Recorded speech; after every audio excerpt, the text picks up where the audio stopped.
Nah, kalau datang usul nilainya, mengira-ngira berapa? Monitor. Masuk ya.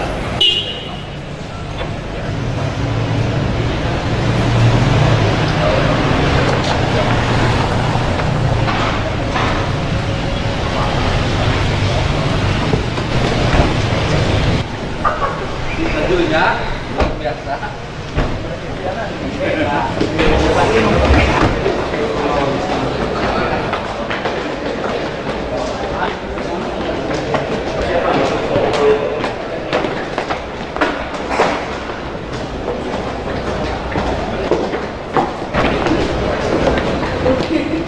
Assalamualaikum warahmatullahi wabarakatuh. Perkenalkan, nama saya Dian, mewakili dari manajemen Hotel Santika. Ini jalur prosedur, saya akan memaparkan sedikit jalur prosedur evakuasi di ruangan ini. Di sini Bapak ada di ruangan terlihat di forum, dan di sini ada ruang pintu exit. Sebelah itu ada terlihat jalur evakuasi, dan di sebelah barat juga ada jalur evakuasi. Dan gedung ini juga, ruangan ini dilengkapi dengan alat APAR, alat pemadam api ringan, dan di sebelah sini juga ada untuk jalur evakuasi, Pak.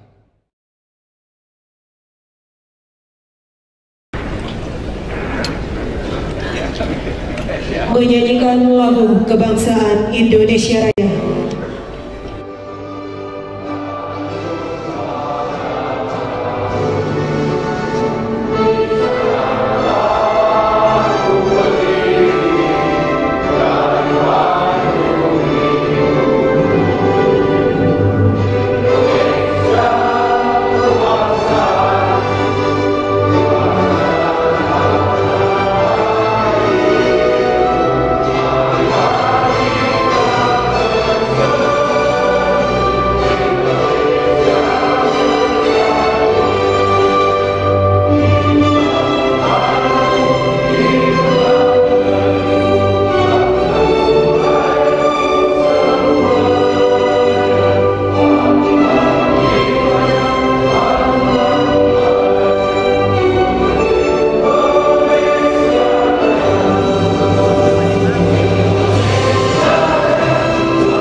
Selanjutnya menyanyikan Maras Tamu.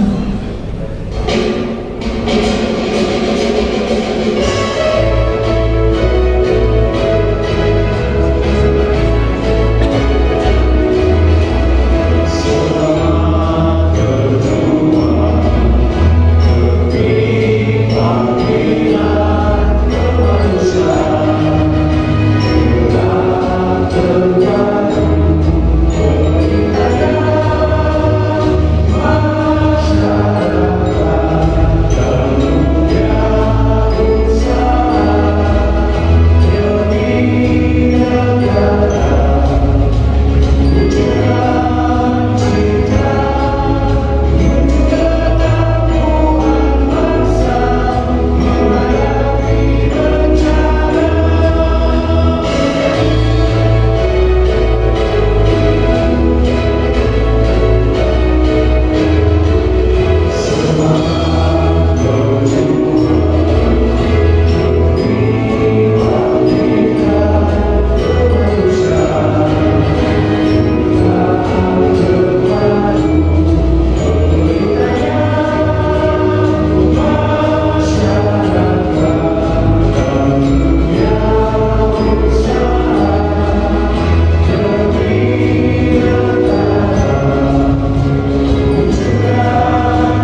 Hadirin tamu undangan disilakan duduk kembali. Hadirin yang dirahmati Allah, untuk kelancaran acara rapat koordinasi ini, marilah sejenak kita berdoa yang akan dipimpin oleh Bapak Haji Yayat Herdiana SAG. Kami persilakan. Assalamualaikum warahmatullahi wabarakatuh. Untuk kelancaran acara ini marilah kita berdoa kepada Allah Subhanahu wa taala. A'udzubillahi minasyaitonir rajim. Bismillahirrahmanirrahim. Alhamdulillahirabbil alamin. Wa bihi nasta'in 'ala umuri dunya waddin. Wassalatu wassalamu 'ala asyrofil anbiya'i wal mursalin sayyidina Muhammadin wa 'ala alihi wa ashabihi ajma'in. Amin ya rabbal alamin. Allahumma ij'alna mimman mashkura wa qira'ana maghfura. Allahumma inna mimma waja'tana ya muhawwil al-amal hawwil aqlana ila sayyidina wa yashkur qulana wa baina qulubina wa inna siratika mustaqim. Allahumma inna nas'aluka imanan da'iman yubashshiru qulubana wa yaqinan sadiqan hatta na'lamu annahu la yusibana illa ma katabtana litanbika bima rasulana anta waliyyuna fid dunya wa dunya wal akhirah. Allahumma la taj'alna fi maqamina hajatan illa ghafarta wa la hamman illa farajta wa la hajatan illa qadaytaha wa yassartaha wa yassir umurana wa asrar sudurana wa nawwir qulubana wa akhtim bis-salihati a'malana. Allahumma aslih lana dinana alladhi huwa asma amrina wa aslih lana dunyana allati fiha ma'asuna wa aslih lana akhiratana allati fiha ma'aduna wa ij'al hayata ziyadatan lana fi kulli khair wa ij'al al-mauta rahatan lana min kulli syarr. Allahumma inna nas'aluka al-'afwa wal-'afiyah wal mu'afata daimah fid dini wa dunya wal akhirah. Rabbana atina fid dunya hasanah wa fil akhirati hasanah wa qina adzabannar bi rahmatika ya arhamar rahimin. Wa akhiru da'wana alhamdulillahi rabbil alamin. Assalamualaikum warahmatullahi wabarakatuh.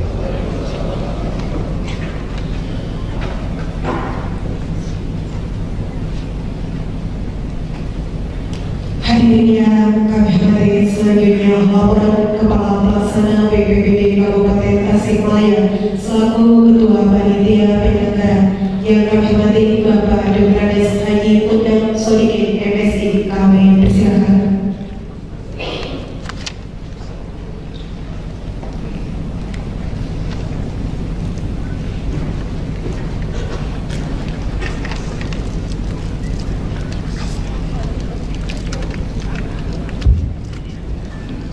Assalamualaikum warahmatullahi wabarakatuh. Bismillahirrahmanirrahim. Bapak dan Bupati Tasikmalaya saya hormati, Bapak Ketua DPRD yang saya hormati, yang dalam ini mewakili Bapak Kowi Ketua Komisi 4, Bapak Sekretaris Daerah Kabupaten Tasikmalaya, Kepala Pelaksana BPBD Provinsi Jawa Barat, Kepala Pusdatin BPBD dan perwakilan Bappenas yang saya hormati, Bapak Dandik 0612 yang mewakili, Bapak Kapolres dan Kapolres Tasikmalaya yang mewakili, dan dikit lalu ke-13 yang saya hormati yang saya mewakili, Bapak Danlanut Wiyadi dan Natak yang saya hormati, seluruh staf ahli bupati, para asisten, para kepala SKPD, para camat, perwakilan perguruan tinggi, tokoh masyarakat, dan dunia usaha yang saya hormati. Hadirin undangan yang berbahagia, pertama, marilah kita panjatkan puji dan syukur kehadirat Allah Subhanahu wa taala atas segala limpahan rahmat dan karunia-Nya, sehingga pada pagi ini saya masih diberi kesempatan untuk hadir bersama dalam acara rapat koordinasi penanggulangan bencana tingkat Kabupaten Tasikmalaya tahun 2016. Salawat dan salam semoga senantiasa dilimpahkan dan alam Nabi besar Muhammad SAW kepada keluarganya, kepada sahabatnya, dan kepada umatnya yang setia mengikuti ajarannya sampai akhir. Seperti kita maklumi bahwa Kabupaten Tasikmalaya merupakan kabupaten yang terlengkap dalam hal bencana, mulai dari bencana gunung api, gempa bumi, tsunami, banjir, tanah longsor, dan angin puting-beliung. Hasil rekapitulasi data bencana mulai bulan Januari sampai tanggal 26 bulan April tahun 2016 telah terjadi bencana yaitu 132 kejadian, dan yang paling sering terjadi adalah bencana tanah longsor dengan intensitas 109 kejadian. Mengingat tingginya intensitas bencana yang terjadi di wilayah Kabupaten Tasikmalaya, maka kita perlu melaksanakan rapat koordinasi dan penanggulangan bencana agar penanggulangan bencana dapat dilaksanakan secara lebih baik. Selanjutnya, dalam kegiatan ini izinkan kami melakukan hal sebagai berikut. 1. Dasar hukum. Kegiatan rapat koordinasi ini didasarkan pada amanat Undang-Undang Nomor 24 Tahun 2007 tentang penanggulangan bencana dan peraturan daerah Kabupaten Tasikmalaya Nomor 8 Tahun 2013 tentang penyelenggaraan penanggulangan bencana. 2. Maksud dan tujuan. Maksud dilaksanakan rapat koordinasi ini adalah untuk meningkatkan koordinasi dan sinkronisasi dalam penanggulangan bencana yang melibatkan dan serta masyarakat dan dunia usaha. Sedangkan tujuan yang ingin dicapai adalah terselenggaranya penanggulangan bencana yang terkoordinasi antara pemerintah, masyarakat, dan dunia usaha, baik pada tahapan pra-bencana, pada saat terjadi bencana maupun setelah terjadi bencana. 3.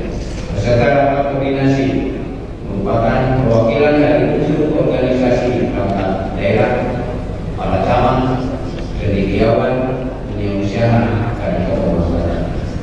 4. Waktu pelaksanaan kegiatan rapat koordinasi ini dilaksanakan di Tasikmalaya pada hari Rabu tanggal 20 April tahun 2016 dan tempat di Bawang Hotel Santika Tasikmalaya. 5. Tema rapat koordinasi. Rapat koordinasi ini mengambil tema melalui rapat koordinasi kita tingkatkan koordinasi dan sinkronisasi dalam penanggulangan bencana di Kabupaten Tasikmalaya. 6. Narasumber. Narasumber pada rapat koordinasi ini berasal dari Badan Perencanaan Pembangunan Nasional Alhamdulillah Bahari. 2. Badan Nasional Penanggulangan Bencana dari pusat Alhamdulillah sudah hadir.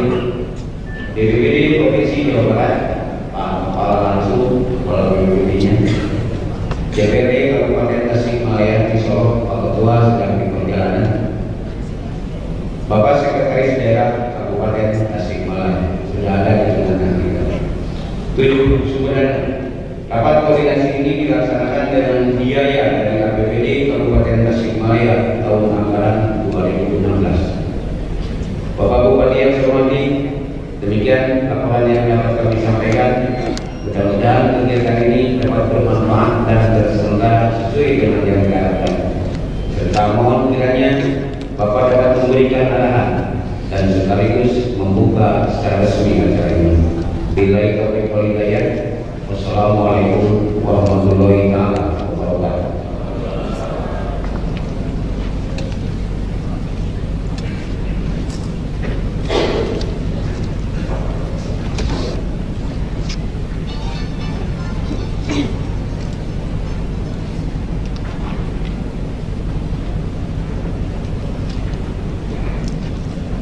Hadirin yang berbahagia, selanjutnya marilah kita saksikan bersama Kilas Balik Perjalanan BPBD Kabupaten Tasikmalaya.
Jadi dibagi-bagi sih mengikat ikan aru gitu. Mau material dan gaya alhamdulillah di orang mandikan mah. Ini mau hamil dipayung dengan mau hamil terus sekali arit atau cerita. Anu di dia aya anu joloteng di ditu mah di pesantren madrasah masih anu di bumi. Apa-apa ke joloteng sebelum desa mah sebelum desa ada jalan. Aman Pak. Nah, balik payun ini. Nah, gitu.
Hadirin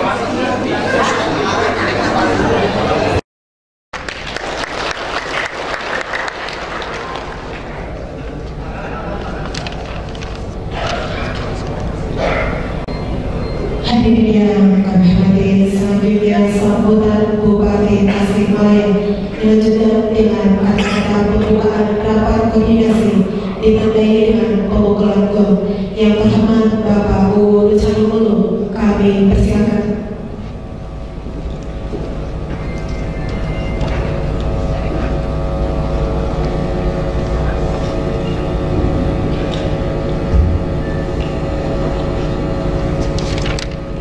Assalamualaikum warahmatullahi wabarakatuh.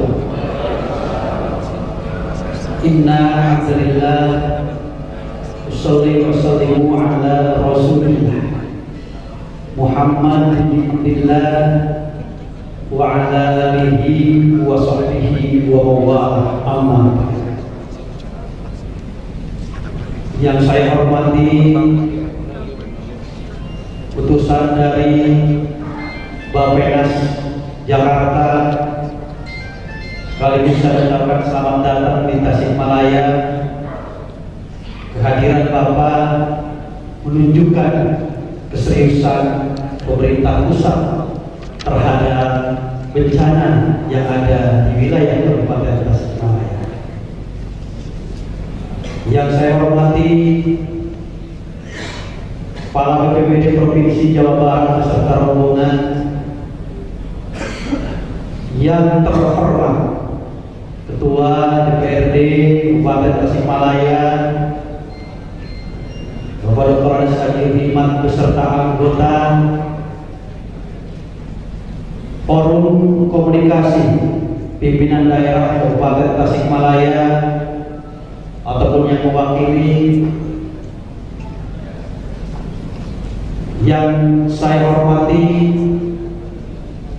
Ketua MUI, dalam hal ini diwakili Sekretaris MUI Kabupaten Tasikmalaya. Beliau menyampaikan salam kepada masyarakat yang hadir, dan beliau katanya tidak bisa hadir karena bahwa acara Rajaban di Kecamatan Cikalong yang sudah ada agenda sebelumnya.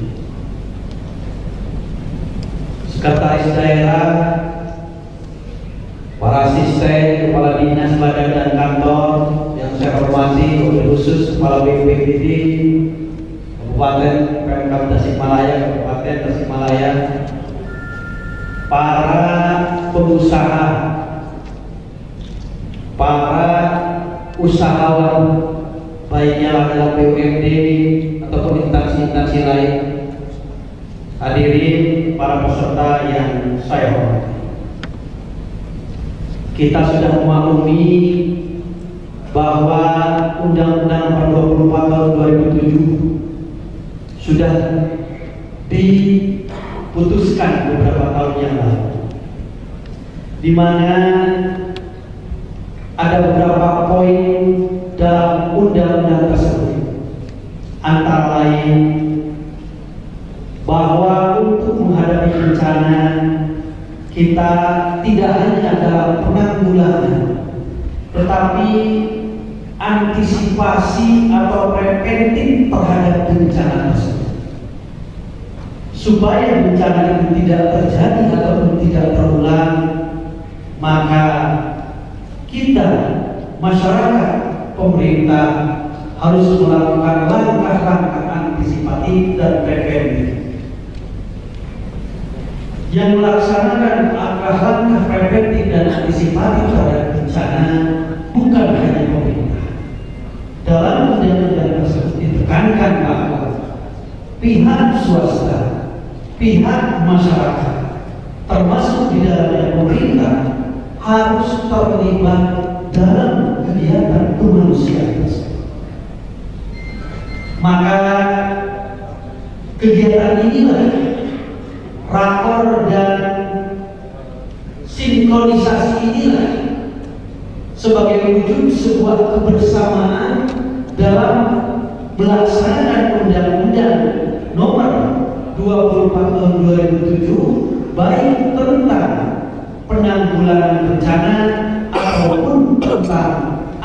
antisipasi dan preventif terhadap bencana tersebut. Jadi harus ada berubah paradigma masyarakat. Karena sekarang kelihatannya dari yang saya rasakan, yang menanggulangi bencana itu hanya pemerintah, paling masyarakat yang ada di sekitar yang memiliki kepedulian. Tetapi pihak swasta, pihak pengusaha a priori terhadap kegiatan tersebut. Tetapi juga ada yang memberikan partisipasi terhadap penanggulangan bencana. Harapan kami dengan kegiatan rakor dan sinkronisasi ini nanti ada satu kesatuan, ada satu kebersamaan dalam melaksanakan penanggulangan bencana atau antisipasi bencana. Memang yang namanya bencana adalah hal yang tidak diinginkan. Tetapi inilah alam seperti ini adanya. Kita juga tahu, saya mendengarkan dari para kiai, dari para ulama tentang penyebab bencana adalah ulah tangan manusia itu sendiri.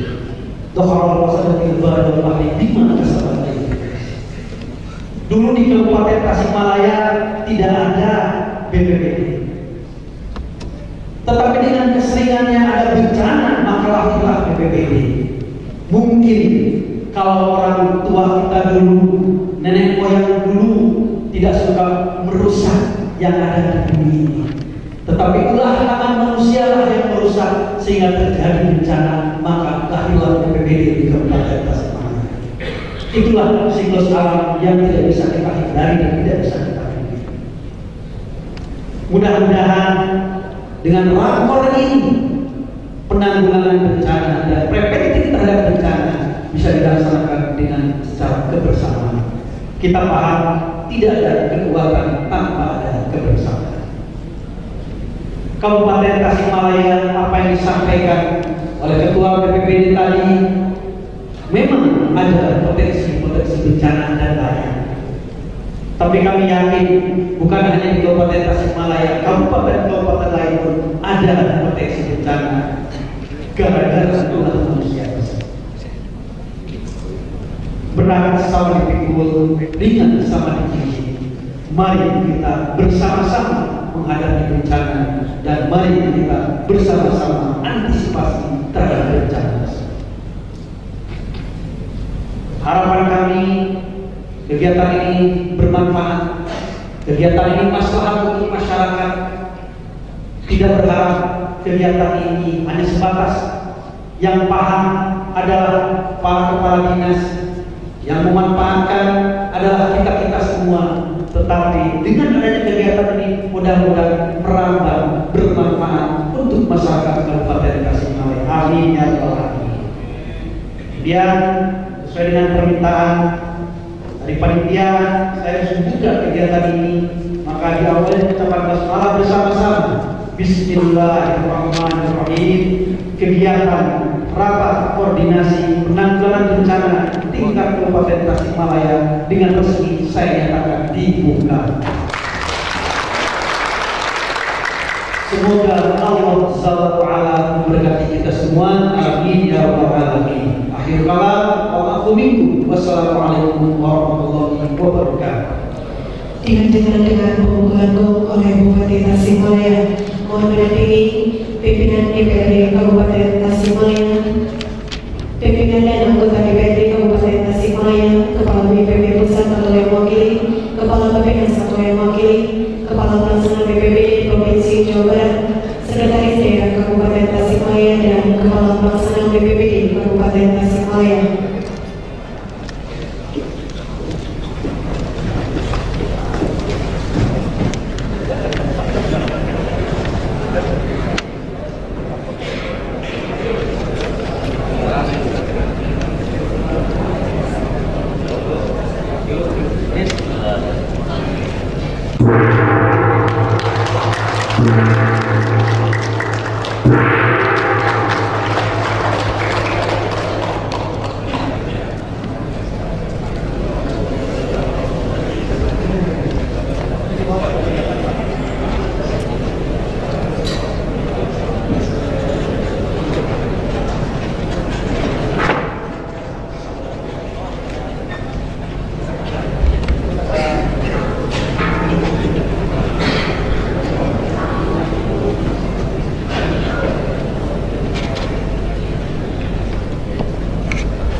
Kami persilakan untuk kembali ke tempat semuanya.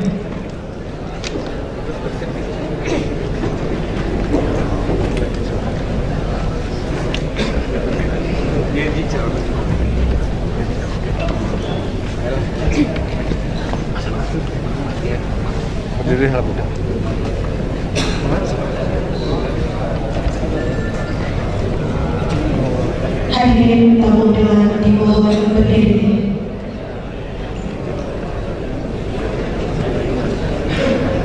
Menyanyikan himne bakti pertiwi.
Hadirin tamu undangan silakan duduk kembali.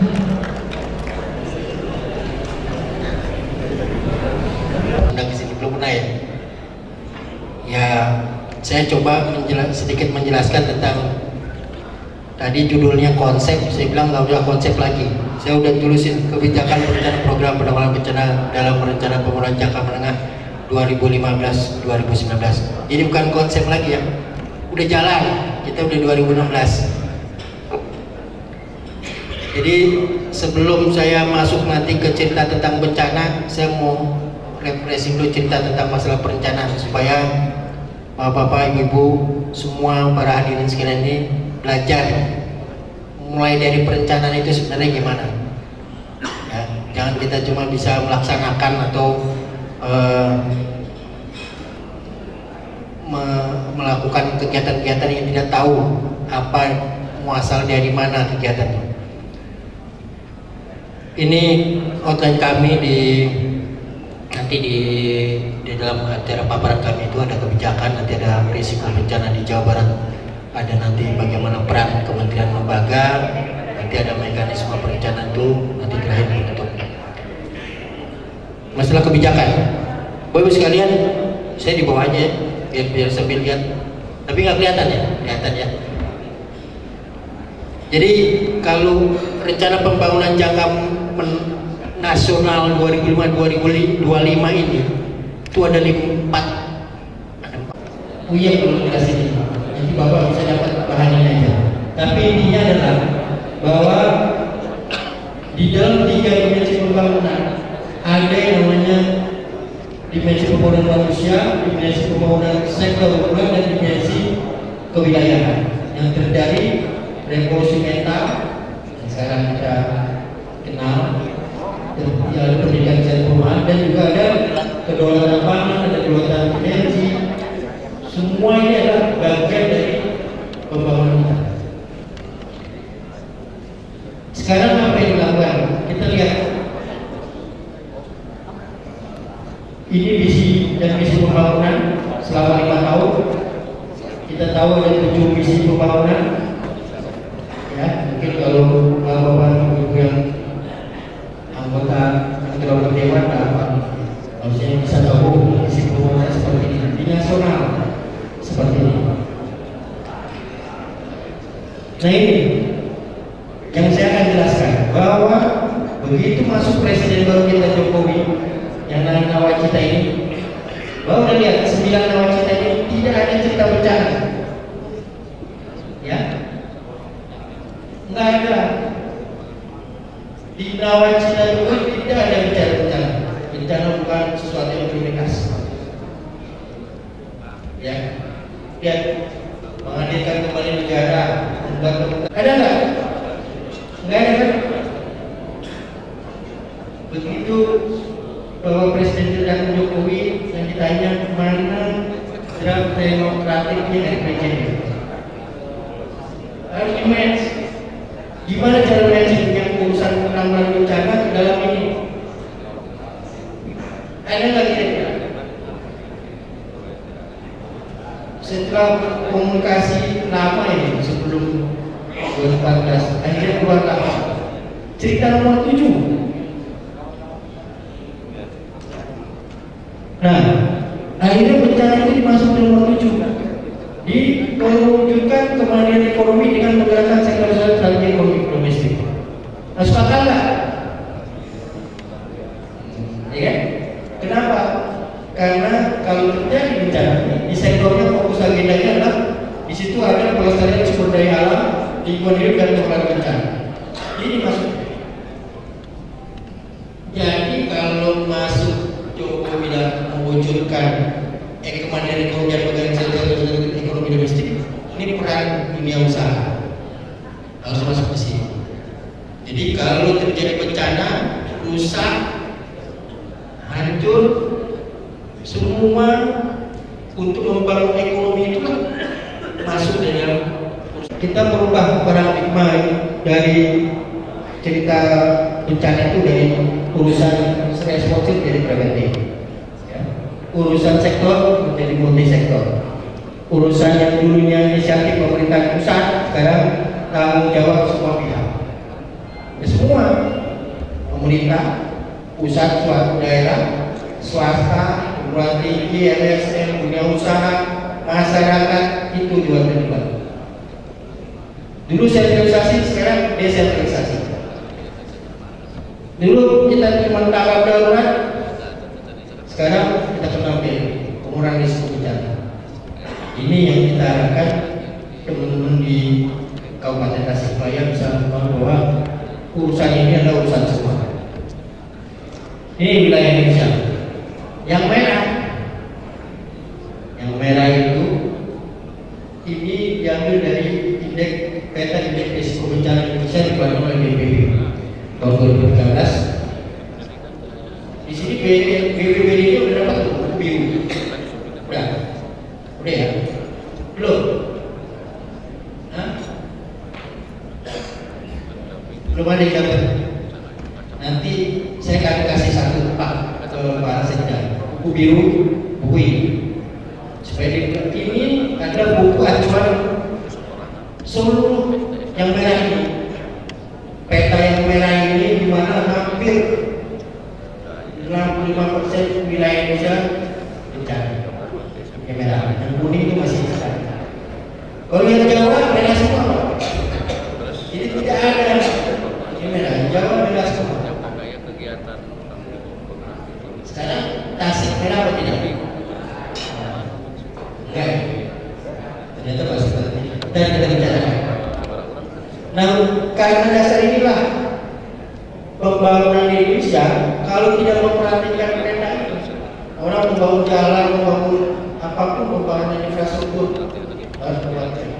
Makanya pergerakan ekonomi itulah yang menjadi baik acuan bahwa dengan kita memperhatikan peta ini, risiko indeks risiko wilayah bencana ini menjadi kita memahami bahwa kalau membangun di situ harus dengan sesuatu yang dia harus perhatikan karena apa, karena bencana dengan preventifnya.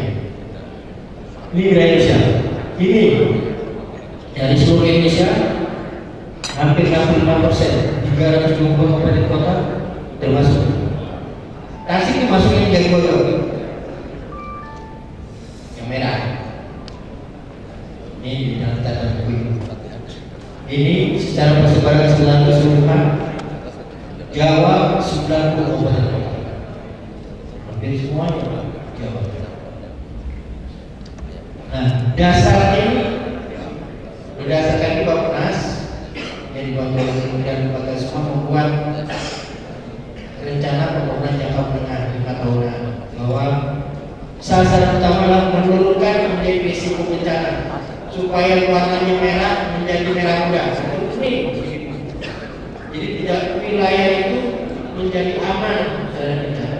Walaupun itu menjadi bencana, apapun dibangun infrastruktur aman bagi pelaksanaan pembangunan. Jadi kalau para dunia usaha ini membangun, dia dulu ini risiko tinggi banyak. Makanya di sini disebutkan menurunkan indeks risiko bencana di pusat-pusat pertumbuhan yang berisiko tinggi.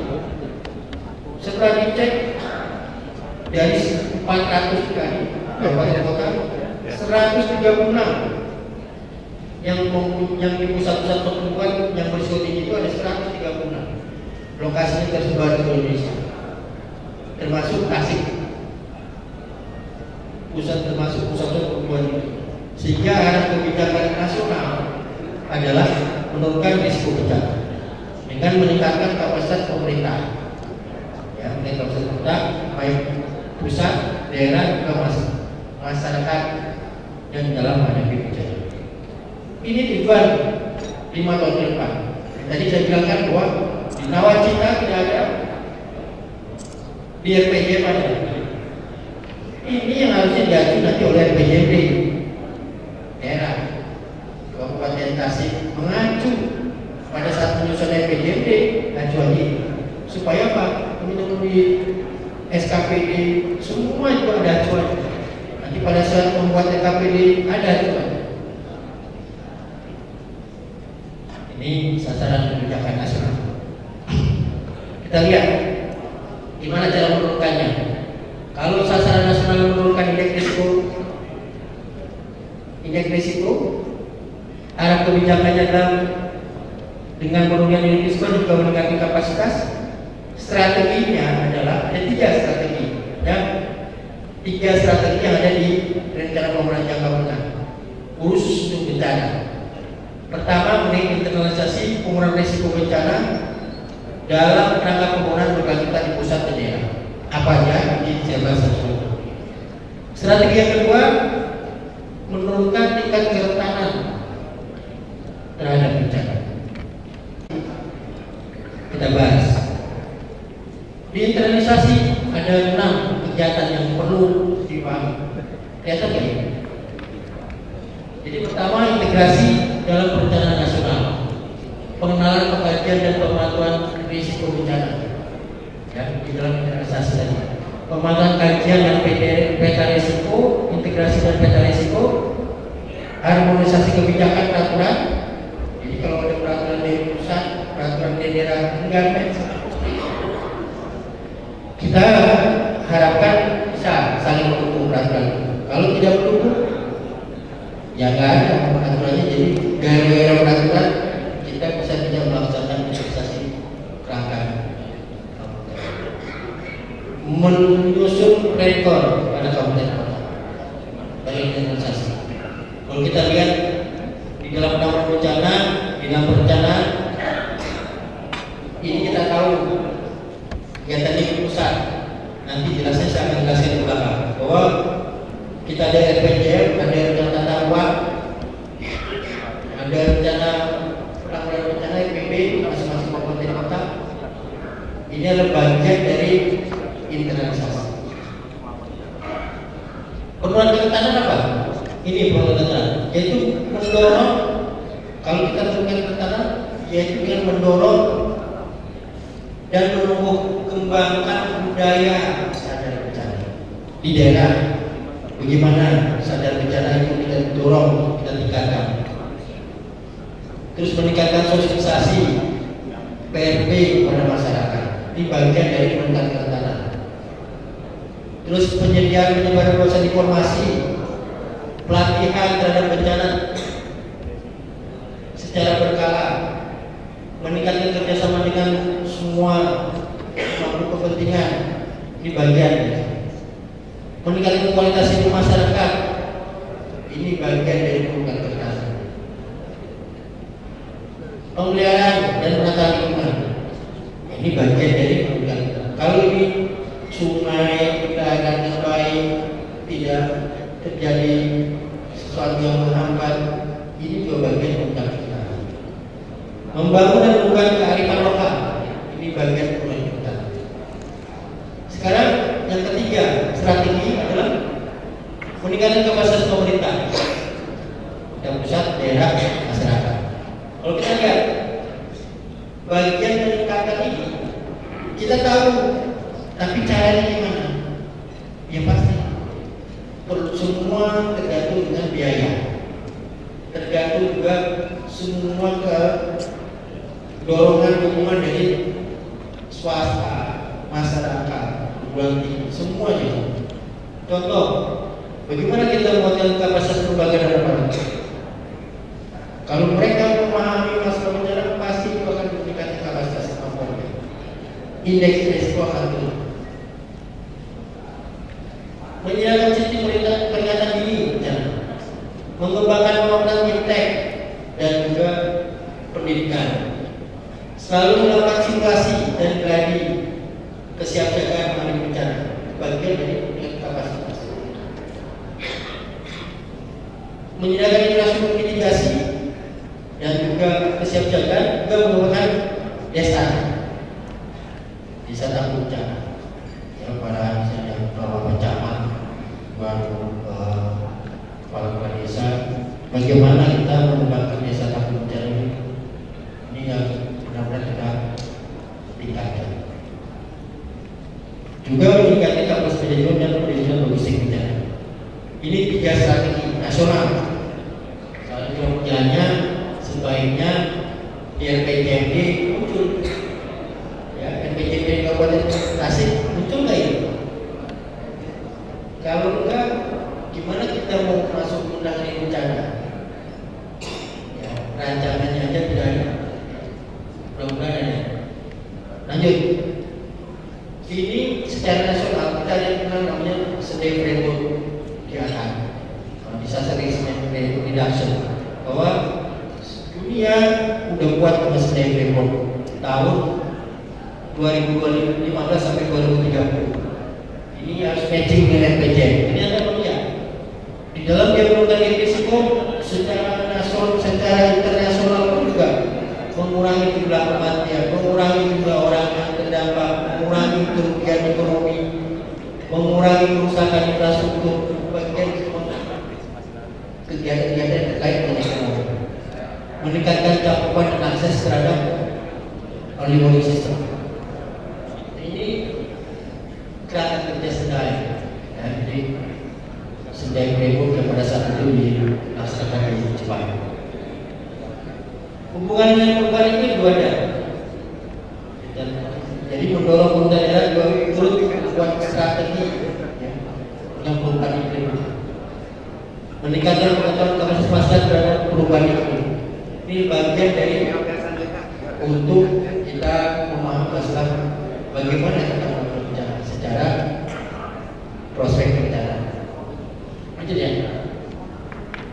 Ini Pak, yang tadi yang saya bilang 136 yang ditangani di RPJ 5 tahun ke depan adalah 130, 120 yang rata-rata nasional.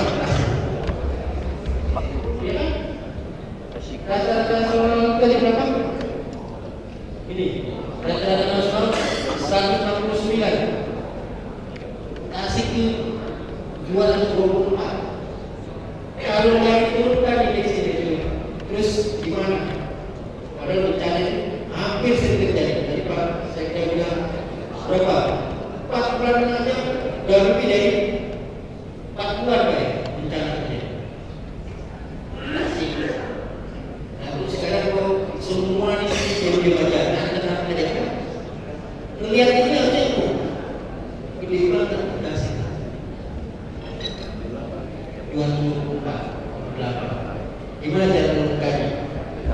Nah, semua kita harus berjibaku bersama-sama, semua lapisan. Ya. Insya Allah bisa ya. Tidak hanya orang, juga kita bekerja. Ini dari indeks risiko Tasik dengan risiko tinggi 2024. Banyak bencana, salah satu longsor, banjir, puting beliung, ada tsunami, dan bencana. Kota Tasiknya juga ada, malah lebih rendah. Ini Kabupaten Tasik merah semua ya. Kapan gunanya? Jangan sampai tahun depan harusnya turun, mulai naik. Karena kita semua tidak melakukan strategi-strategi dan cara.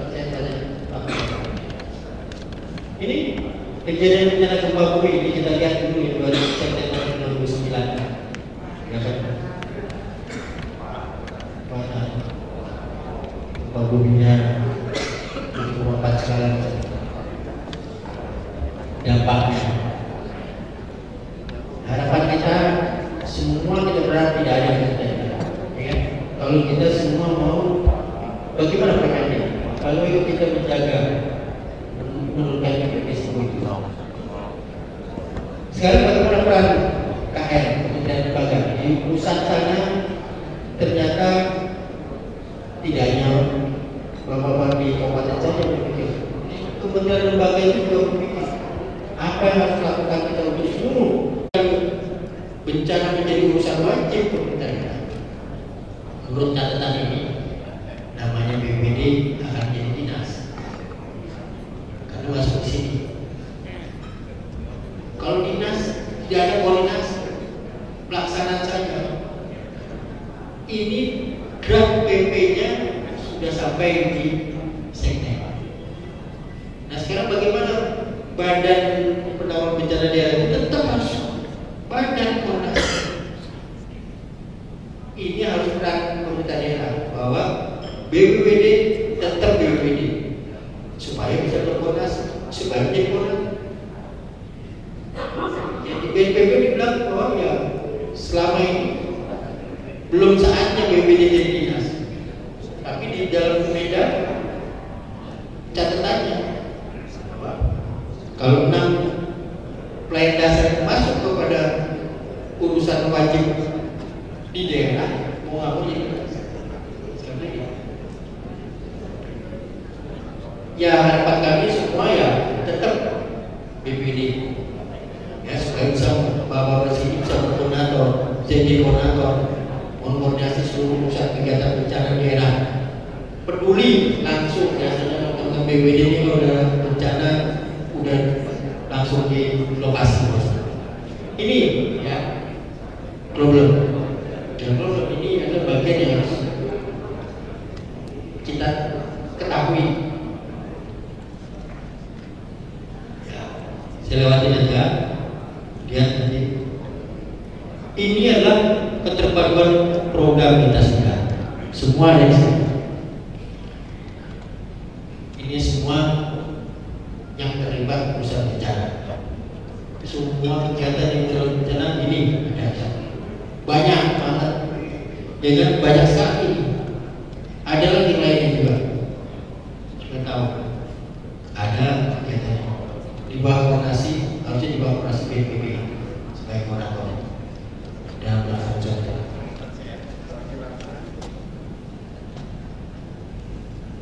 Terakhir, ini Pak, yang saya perlu waspadai, bahwa urusan upaya penanggulangan bencana Kabupaten Tasik pada saat ini ada nih. Apakah sudah melakukan ini? Di mana koordinasinya di dalam saat bencana, pasca bencana juga berbeda. Di dalam bencana kita mengenali pemantapan risiko. Ini harus pelajar kita semua lah. Tidak hanya BPBD yang tahu ini.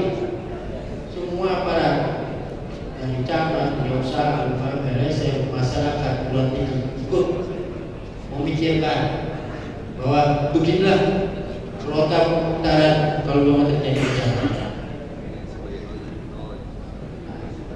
Yang perlu ditingkatkan, ini kadang-kadang lupa-lupa. Sosialisasi pelatihan penanggulangan bencana kepada masyarakat ini adalah bagian dari petani depresi. Penguatan kapasitas juga bagian dari depresi. Pemberdayaan masyarakat dan penguatan sistem diri adalah menurunkan depresi. Ini usulan. Inilah yang perlu ditingkatkan. Kesimpulan, kita berharap bahwa penanggulangan bencana ini urusan kita semua. Tidak hanya BPBD, tidak hanya BNPB, tapi semua juga sesuai dengan tugas dan pokok fungsinya masing-masing. Ya kalau umpamanya urusan jalan, tugas koordinator BPBD, koordinator dinas PU. Di sini resolusi peningkatan pemahaman tentang pentingnya upaya pengurangan risiko bencana dalam pembangunan. Pemerintah pusat dan daerah perlu melakukan integrasi penanggulangan bencana dan PGB dalam pembangunan daerah. Ini terkait bencana. Nomor 5, Bapeda dan BPD mengawal penyusunan penanggulangan bencana dalam penyusunan RPJMD, RESA, SKPD maupun RKPD. Ini tentang di Bapeda harusnya ikut bersama BPD menyusun ini. Pemerintah daerah melakukan kajian kerentanan, kerawanan, dan deteksi risiko bencana daerah sebagai dasar menginvestigasikan proses utama dalam perencanaan pembangunan. Ya, ini kesimpulannya. Terima kasih. Ada satu poin yang saya mau kasih tahu. Ya, ini yang terjadi di dalam situasi sekarang ini pemerintah. Yang mungkin mengenal money mulai function, money program. Pak Jokowi buat ini seperti ini. Ini di Jakarta saya seperti ini. Nah ini Pak, arahan presiden terkait penyusunan RKP, termasuk semua kementerian lembaga, termasuk di daerah. Jadi pada saat ini, dulu kita mengenal money for function. Jadi urusan proyek itu urusan jabatan. Jadi kalau ada di sini kalau di pusat, dirjen punya proyek sendiri, direktur punya proyek sendiri, kasubdit punya proyek sendiri, kepala sektor punya proyek sendiri. Ini lagi di sana. Jadi tidak ada lagi namanya money for function. Tidak ada. Jadi yang ada itu money for program. Kamu buat program apa? Buat program jalan, semua ikut terlibat. Tidak hanya jabatan. Ingat, tidak hanya jabatan. Jadi pada saat menyusun ini, prioritas nasional BNPB. Coba kita lihat. Ya, kalau kita udah tugas pokoknya, kita muncul. Ya, hilanglah kegiatan BNPB dalam tugas nasional.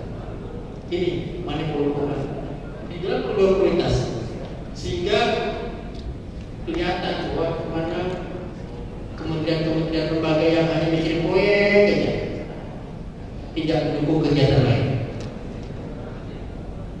Tidak ada seperti itu. Waktu itu habis. Ini yang mungkin perlu Bapak sadari bahwa semua kegiatan kita mengikuti program-program yang sudah terikut dengan Kabupaten Prioritas. Demikian Bapak Ibu sekalian, terima kasih atas kesempatannya. Waalaikumsalam warahmatullahi wabarakatuh. Terima kasih Pak Yusril Hermani. Panjang lebar, kita hanya mau mengatakan bahwa kalau kemarin saya berangkat dari Jakarta ke Tasikmalaya, saya butuh waktu sekitar 6 jam. Dalam kasus ini 6 jam itu sebenarnya apa? Kenapa saya bisa menyimpulkan bahwa sekitar 6 jam? Yang pertama, saya sudah punya data jalur. Yang kedua, saya sudah punya data kondisi jalan. Yang berikutnya, saya punya data di benak saya ini ada geospasial, kira-kira Tasikmalaya ada di dekat pantai. Jadi kalau saya dari sana, sudahnya. Jadi dalam kasus ini, sebenarnya kita itu melakukan apapun berdasarkan data, tapi kita selalu ignore, selalu mengabaikan itu, bahwa yang kita kerjakan itu sebenarnya adalah semua berdasarkan data. Kita bangun apapun tanpa data, apa yang terjadi? Ternyata begitu dibangun di sana, hotel udah jadi, tanahnya longsor. Apa yang terjadi? Kerugian yang sangat. Jumlah berapa? Penduduk bertambah 2 dalam 30 sampai 50 tahun. Jadi kita sudah bisa merasakan di desa kita saja sekarang penduduk dari 10 tahun yang lalu sudah berubah banyak. Akibatnya apa? Akibatnya sumber alamnya juga sudah berubah. Bertambahnya jumlah penduduknya bahkan kebutuhan lahan meningkat, banyak penduduk yang menempati daerah-daerah yang rawan bencana. Seperti ini, tidak ada pilihan lain. Bapak Ibu tahu nggak kenapa pernah dengarkan ada kasus tsunami di Jogja? Tanya, Gunung Merapi meletus, kemudian Siosa juga meletus. Tetapi apa yang terjadi di sana, knowledge-nya dari yang sudah ada di sebelumnya adalah di Gunung Merapi dengan dana 30 juta rumputnya jadi dan rumahnya bagus. Di Sumatera Barat 60 juta satu rumahnya tidak jadi, tidak ditempati lagi. Di Siosa rumahnya sudah bagus, orangnya nggak ada. Saya lihat videonya, baru seminggu yang lalu kita ambil. Masjidnya sudah bagus, gerejanya sudah bagus, rumahnya sudah bagus, orangnya belum ada. Dan sebagainya. Itu adalah data. Ini yang saya kasih lihat ini berupa data bukan? Kalau saya mengatakan bahwa Pak itu rumahnya di pinggir jurang, jadi kalau tiba-tiba itu hujan atau apa kan roboh. Tapi saya cuma cerita, kebayangkan, dan kebayangkan. Jadi di sini dalam kasus ini pelajaran kedua adalah yang pertama tadi data penting, yang kedua data tidak hanya dalam bentuk deskripsi tulisan yang kita baca, tetapi juga harus menggunakan visualisasi, foto, video, apa dan sebagainya. Kira-kira ini yang saya mau katakan. Kemudian next, ini juga berupa data-data. Tanpa data kita tidak tahu apa yang terjadi sebenarnya di tsunami Aceh, berapa kerugiannya dan sebagainya. Persoalannya adalah seperti ini, kita juga tahun 2015. Sekarang yang datanya di mana? Ini data. Semua berupa datanya bukan? Ya. Kalau Bapak Ibu lihat di sini, risikonya yang berisiko di daerah mana dan sebagainya ini semua data. Ya, berdasarkan angka. Kemudian ini juga data.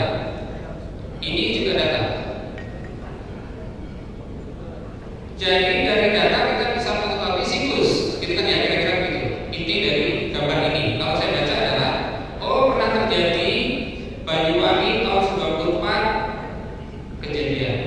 Kira-kira tahun berapa lagi nanti akan ada dan sebagainya. Ini juga data, ini juga visualisasi data, ini juga data. Nah sekarang pertanyaan saya sangat sederhana. Bapak Ibu kalau mencari data tentang informasi kebencanaan di mana? Ada yang tahu? Data bencana itu sendiri terkumpul di mana? Ada yang tahu? Kalau nggak tahu saya sebutkan. Ada kita namanya DIGI, Data Informasi Bencana Indonesia. Adanya cuma di BNPB. Di level provinsi juga ada, di level kabupaten juga ada. Tetapi saya cuma di sini mau mengatakan bahwa data kebencanaan ada dan bagaimana mencarinya. Ada yang dari wartawan? Ada yang dari penulis? Banyak. Baik. Bagaimana Bapak Ibu mendapatkan data? Jenis datanya ada berbagai macam. Jenis datanya apa saja? Mulai dari visualisasi peta, mulai dari chart atau grafik, kemudian data bentuk tabel-tabel dan sebagainya semua ada. Dari tahun berapa? Ada yang tahu? Tinggal baca di depan. Datanya dari tahun 1815 sampai dengan terkini. Terkini itu 9 tahun lalu. Kenapa saya sebut 10 tahun lalu? Ada yang tahu?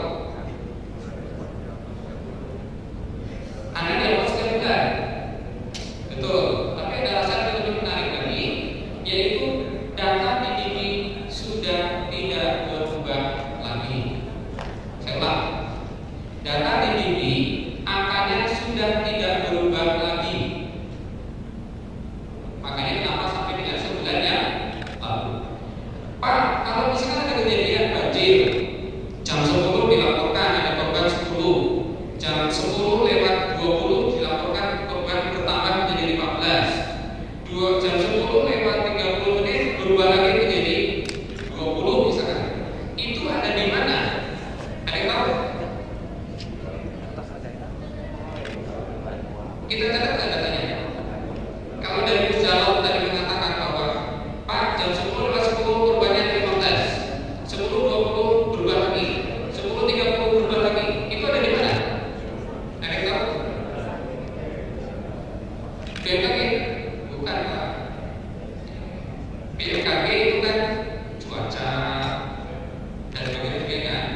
Kalau ini dalam kejadian itu dari lapangan, misalkan terjadi longsor atau banjir, Pusjalon itu kan melaporkan. Kalau ada dilaporkan hari ini jam sekian dilaporkan ada 10 orang tinggal. Ada di mana? Ada di pantauan bencana. Jadi di BNPB ada DIGI, ada pantauan bencana. Mari kita lihat. Ini yang tadi saya bertanya. Kalau ada yang dari akademisi, ada dari wartawan, ada dari sebagainya, untuk mencari informasi, mengolahnya bagaimana? Ya, saya beri di sini. Mengolahnya bagaimana? Oh, kita punya alat yang namanya filter data. Maksudnya apa? Nah, maksudnya apa? Ada yang tahu? Filter data maksudnya? Saya bisa mencari kondisi bencana itu tahun berapa, daerah mana. Jadi dimensi adalah dimensi waktu, dimensi lokasi, dimensi jenis bencana, dimensi dan lain-lain. Itu adalah menggunakan namanya filtering data. Bapak Ibu lihat di sini gambar ini, gambar cat ini. Kalau saya jadiin ini tanpa Aceh. Ada yang tahu kenapa kalau tanpa Aceh? Dari akademisi, ada yang tahu? Karena kalau Aceh itu saya ikutkan, gambarnya tidak ada seperti ini. Karena Aceh waktu tsunami korbannya ratusan ribu, sehingga angka yang lain menjadi mendrep. Mendrep itu tidak kelihatan. Nah seperti itulah kira-kira. Sehingga untuk tujuan-tujuan advokasi semua bisa diolah dari sini. Pertanyaan saya sekarang, apakah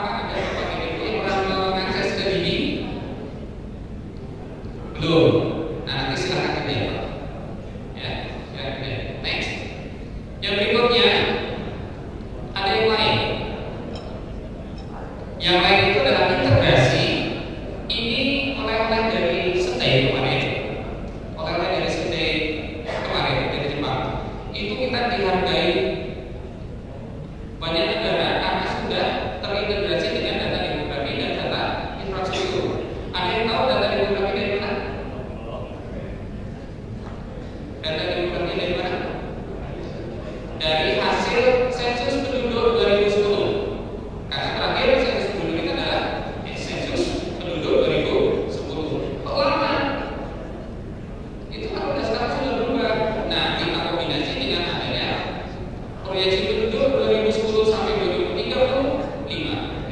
Sehingga tahun 2017 pun kita tahu berapa jumlah penduduknya per kira. Lalu infrastruktur dari mana? Ada yang tahu? Dari potensi desa. Ya, dari potensi desa. Di mana di berapa ada jumlah sekolah, berapa fasilitas kesehatan, berapa rumah sakit dan sebagainya, semua didapat dari desa. Nah, ini bisa berpengaruh. Kemudian faktor bencana. Inilah yang saya sebut bahwa setiap waktu satu kejadian bisa terjadi beberapa kali. Itu korbannya bisa naik, bisa turun. Jadi misalkan tadi ada 10, kemudian ada lagi 15, ada 20, besok lagi bisa turun lagi. Mungkin nggak? Ayo ada pertanyaan. 15, 10, 20 terus turun. Mungkin nggak? Mungkin nggak? Sudah dilakukan 20 tinggal, terus besokannya ganti 15. Mungkin nggak? Mungkin. Salah satu yang mungkin itu adalah pertanyaan hilang, tidak ketemu, terus kemudian ketemu lagi. Nah, jadi misalkan seperti ini. Jadi kira-kira ada dua, ada geospasial dan ada Indowan yang ada di sana. Mungkin itu saja Pak. Jadi ini kira-kira sumber datanya dari mana? Sumber datanya dari Pusdalog, kemudian masuk ke faktor bencana, dari faktor bencana baru kemudian masuk ke dinggi. Dari dinggi itulah kita bisa mendapatkan database. Yang tadi sudah saya sebutkan dari 18-19 sampai dengan terkini. Lalu apa yang terjadi dengan di provinsi dan di kabupaten? Bagi provinsi yang sudah punya database, kita akan coba untuk sinkronisasi, jadi tidak ada yang berubah apapun. Kemudian di kabupaten juga begitu. Mungkin itu saja yang mungkin dari data dan informasi dan peranan dalam pengurangan risiko bencana. Yang lain-lain tadi sudah dijelaskan dari Bapak Nasir. Terima kasih. Ya, bos buat narasumber kedua Bapak Kemaron Dinas Koordinasi Kerusakan dengan Kabupaten Kota. Kami persilakan Pak Hadiari. Baik, assalamualaikum warahmatullahi wabarakatuh. Sampurasun. Terima kasih. Jawa Barat. Mudah-mudahan bisa juga mengerti Pak Filosofi Sampurasun. Baik, terima kasih Bapak Ibu yang saya hormati, khususnya Pak Bupati, Pak Sekda, Ketua Bapak Hadirin Musbida. Saya adalah mungkin manusia yang berbahagia pada hari ini. Karena apapun walaupun saya dengan bersahabat Pak Bunda dalam berorientasi yang selalu ada di lapangan. Namun demikian tetap kami sangat memerlukan dukungan dan pemahaman dari Bapak Ibu sekalian. Terlepas dari apa yang disampaikan dari pusat, juga dari provinsi dan juga di kabupaten kota. Pada prinsipnya mungkin kalau yang disampaikan tadi itu sesuatu pemahaman dalam koordinasi ini juga ada konteks perencanaan, aspek perencanaan yang mudah-mudahan mulai saat ini bisa dipahami. Apa yang saya sampaikan karena saya tidak akan membahas mengenai aspek perencanaan. Namun demikian perencanaan ini adalah sebagai mudah-mudahan ke depan tingkat pusat, provinsi, dan kabupaten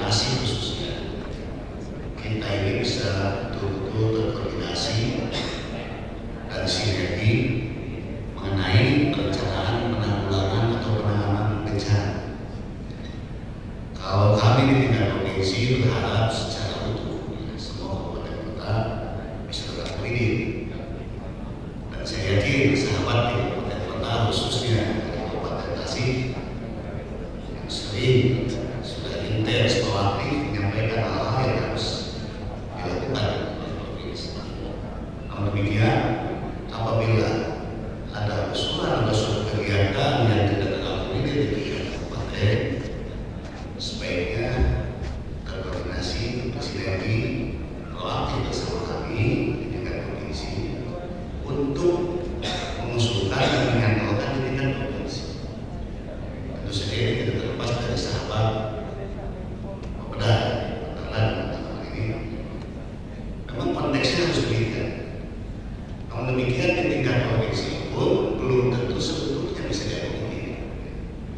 Oleh karena itu, dengan apa yang disampaikan tadi dari Komnas, mudah-mudahan tingkat pusat kita dengan berbagai kementeriannya, berbagai sektornya bisa mengakomodir apa yang diinginkan oleh Kabupaten Tasik khususnya dan juga provinsi.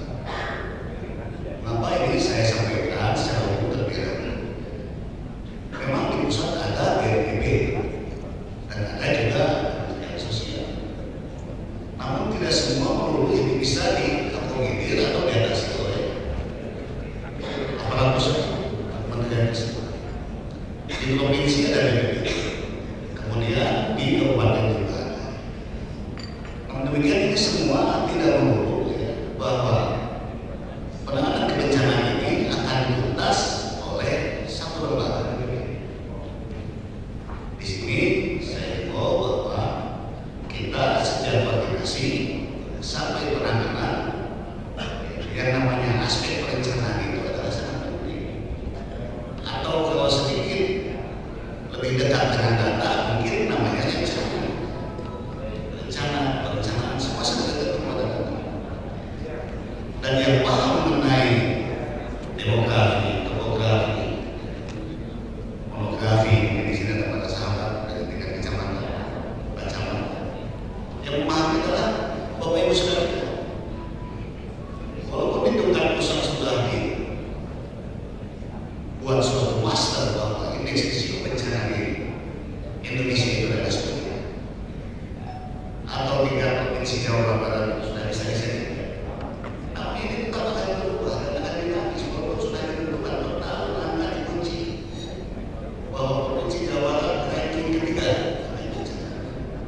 Tahun berikutnya kalau tingkat kabupaten kemarin adalah Kabupaten Garut, sekarang sudah Tasik dan Kabupaten Cianjur itu belum. Mengapa demikian? Karena interaksi antara manusia dan lingkungan alam terus berlanjut selama ini. Mudah-mudahan dengan bahasa saya sampaikan ini, sahabat yang menjadi narasumber di sini bisa menyampaikan kepemimpinannya dan memperjuangkan kita bahwa bagaimana sih penanganan bencana secara detail, harus detail. Tadi disampaikan data, mapping dan sebagainya, agar segala penanganannya itu cepat, agar bisa cepat. Karena tidak menutup kemungkinan di tingkat pusat itu ada berbagai bantuan bahkan dengan total perencanaan kemudian data baru pada saat diturunkan di daerah bersama tanpa provinsi. Ternyata program itu tidak diturunkan. Atau kalau kami versi BPBD, suatu daerah terpurukkan, bukan maksudnya tidak atau peralatan berat. Ini terjadi. Saya tidak akan sampaikan secara akhirnya, sebagai kepada. Kemudian daerah yang berpandai harus seperti apa? Ini yang menjadi sudut pandang dari tingkat provinsi yang terus mengevaluasi dan tidak akan berhenti bersama dengan provinsi bahwa ternyata BPBD ini harus memberikan masukan secara baik ke kepala daerah maupun ke kementerian, apakah itu Bapak kita langsung atau kementerian sosial, DPD, bupati, wakil, gubernur. Ini harus disampaikan saya. Maka demikian, yang kita hadapi ini adanya pemerintahan BPD ini untuk kemanusiaan kita dibantu dengan unsur lain. Oleh karena itu dalam konteks perencanaan, ini sudah perencanaan. Saya sekali ini kita sudah usul dalam perjalanan bahwa di bulan April sudah sulit untuk masuk ke Muslimat. Dan kebetulan sedikit saja seperti saat ini kita akan menunggu lagi setahun dan itu belum tentu berhasil. Kami di tingkat provinsi sudah mengatur hal ini bahwa untuk perencanaan mohon program bidang penanganan kebencanaan klausulnya dalam suatu kalimat filosofi program tertulis sehingga tidak kalau hingga sekarang kita hanya ada banjir longsor dari sosial, banjir longsor dari PNS, penanganan infrastruktur rusak akibat banjir, nongkrong di PU, di BSDA, nongkrong di Bina Marga, seperti apa jadinya? Kita harus selalu bekerja di Bina Marga seperti sekarang. Pada saat terjadi longsor, kami telepon pada di Kapolres, semua yang turun di lapangan, sedangkan dari dinas itu rumah. Apa yang terjadi? Apa yang terjadi? Apakah jalannya longsor? Apakah menimpa pemukiman? Apakah tanggul yang jebol?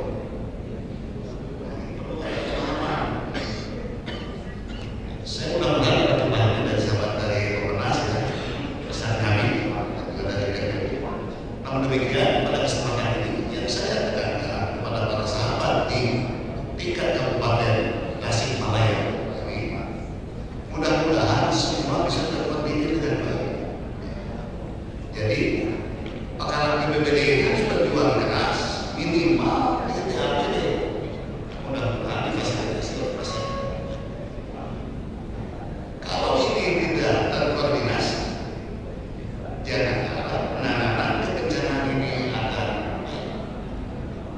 Saya mulai ke Sekitarnya Biru bahwa di sana ada aparat, ini usaha, masyarakat. Di tingkat aparat itu, mengapa ini saya contohkan? Hambatan-hambatan yang sering terjadi ini adalah dari pemahaman yang tidak. Sekali lagi saya sampaikan bahwa untuk penanganan kebencanaan ini adalah akan menjawab kita semua, terutama motivator yang bisa berada dari lingkungan aparat. Kita ada di masyarakat dan manusia.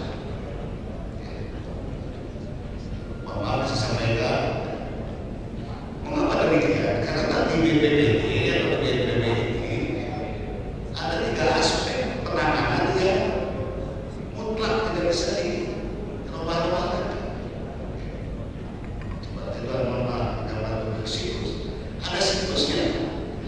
Pada saat tidak terjadi bencana, sedangkan pada saat bencana, kemudian pada saat terjadi bencana atau tanggap darurat, kemudian lagi pada saat pasca bencana. Pada saat bencana, di sana kita berpikir dari program-program yang ada kita tuangkan dengan kondisi real lingkungan alam dan masyarakat di daerah masing-masing. Apa yang harus diadakan, apa yang harus disediakan, apa yang harus dilakukan, SOP-nya seperti apa, apakah perlu kita bermitigasi, apakah perlu deteksi dini, bagaimana menyusun rencana kontingensi. Nah di sini yang paling penting adalah rencana kontingensi. Rencana kontingensi ini harus sudah terrealisasi. Karena ini adalah rencana kontingensi yang harus menjadi gambaran dengan skenario khusus untuk rencana operasi yang nantinya kami bersama masyarakat dan dunia usaha bahu-membahu untuk menangani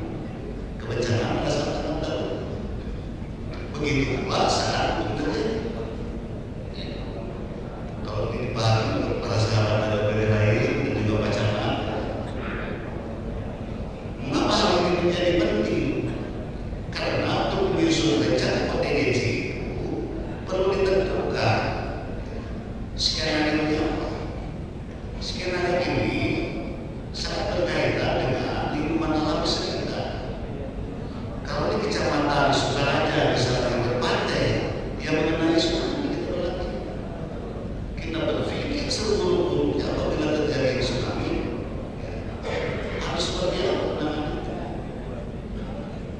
dan kesiapannya itu harus seperti pada saat terjadi bencana sebelum separah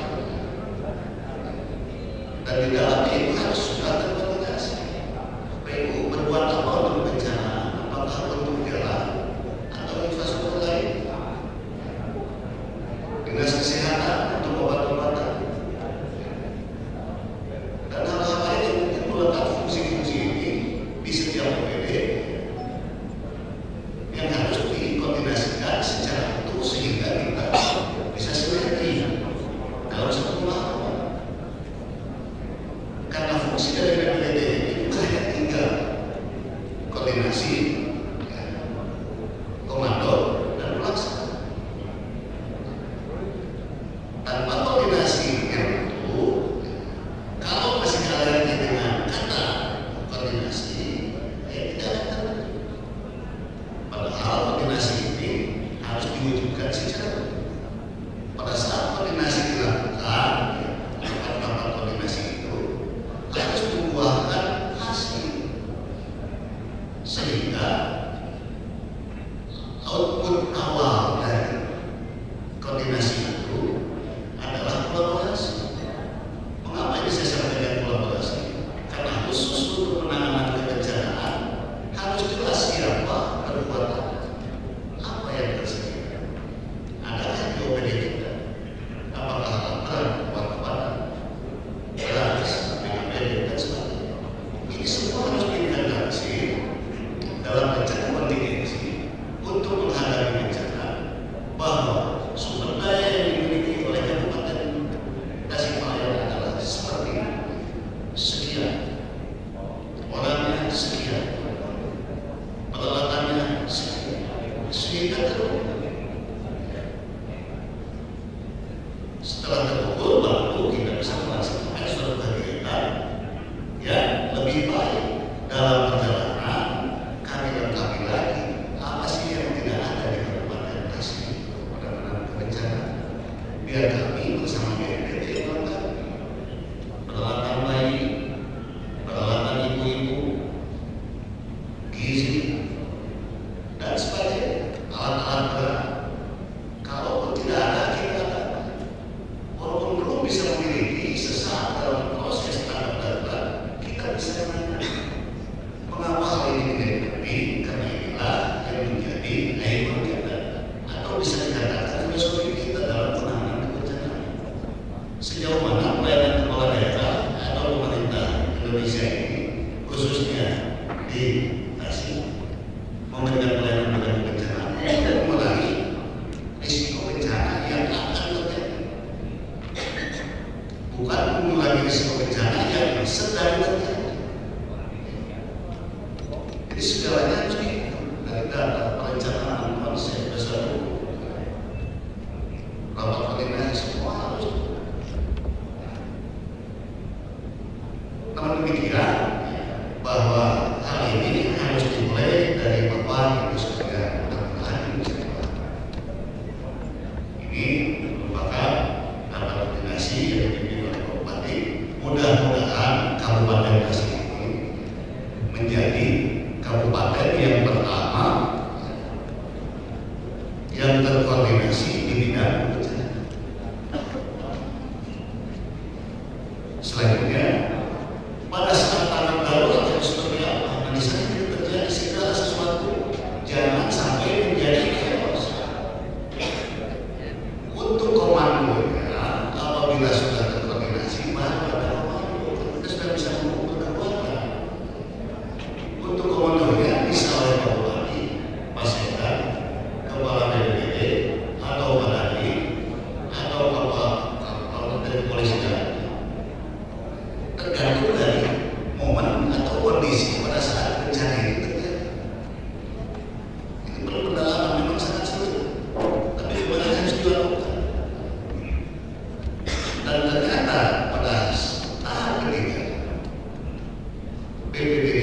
mengerjakan pekerjaan keperluan atau yang berkaitan dengan infrastruktur, aktivitas sebetulnya yaitu berdasarkan Pilpres 3 Tasikmalaya, kami usul organisasi perangkat daerah, camat, perwakilan cendekiawan, dunia usaha, dan tokoh masyarakat selaku peserta rapat koordinasi penanggulangan bencana DPD Kabupaten Tasikmalaya merumuskan kesepakatan sebagai berikut.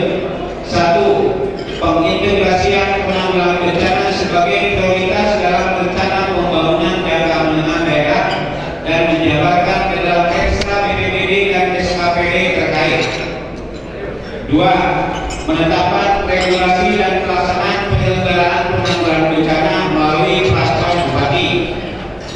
3. Peningkatan koordinasi dan sinkronisasi penanggulangan bencana antara pemerintah, dunia usaha dan masyarakat untuk menciptakan penyelenggaraan penanggulangan bencana secara tepat dan bertanggung jawab dengan dukungan anggaran yang memadai. Ini Pak Dewan tadi sudah.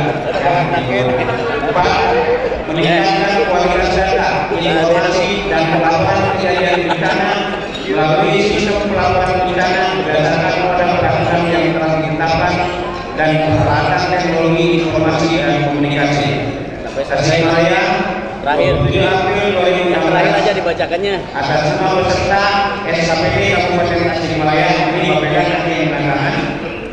Kemudian atas nama Asosiasi Camat Dr. Haji Muhammad Jawamin MSI, dunia usaha Imuna Kristiamina, perbankan Bapak Kemal Putra Budara Kelompok tokoh masyarakat Dr. sekali Haji Edeng General MPD, Asosiasi Perguruan Tinggi Henry Rohaidi, Sekretaris Daerah Kabupaten Tasikmalaya Dr. Sandi Abdul Qadir MPD, kemudian Bupati Tasikmalaya UU Muhammad dan Ketua DPRD Kabupaten. Bang,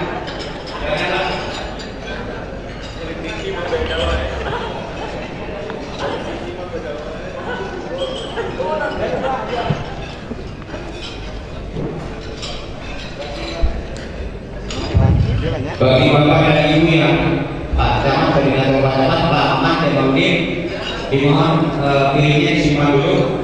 Ini harus segera ditangani. Kemudian dari dunia usaha dan perbankan kami persilakan untuk diimplementasikan.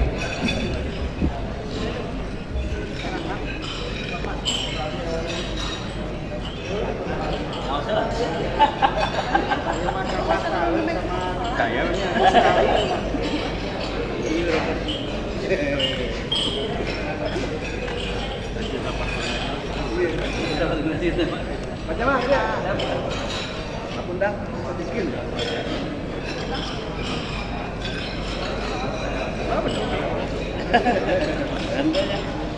Jangan disepakati.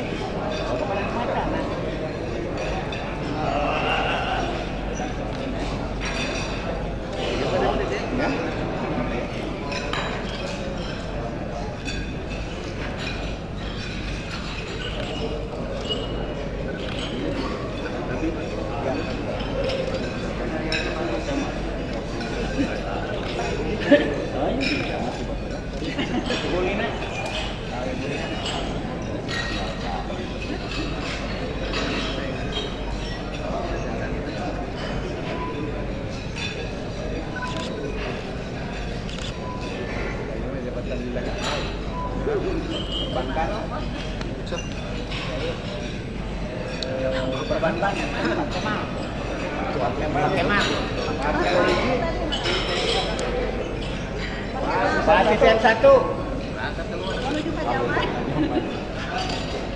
Pakai mama. Oh itu. Di foto bersama. Pak Asisten sebentar.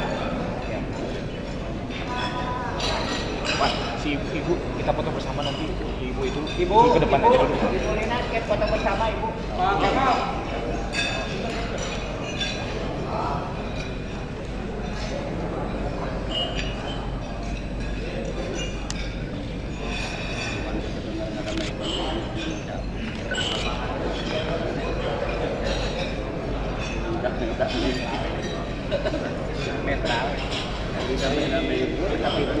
Pak,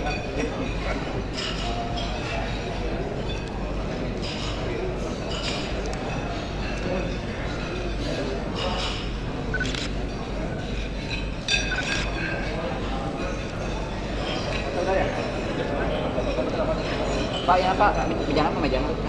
Kak, jangan. Meja aja.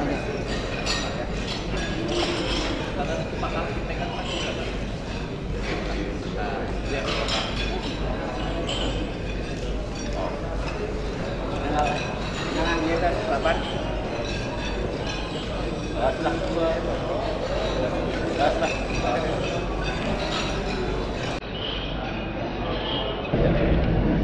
Hadirin yang kami hormati, untuk acara yang terakhir yaitu foto bersama para peserta bersama Bupati Tasikmalaya. Kami persilakan untuk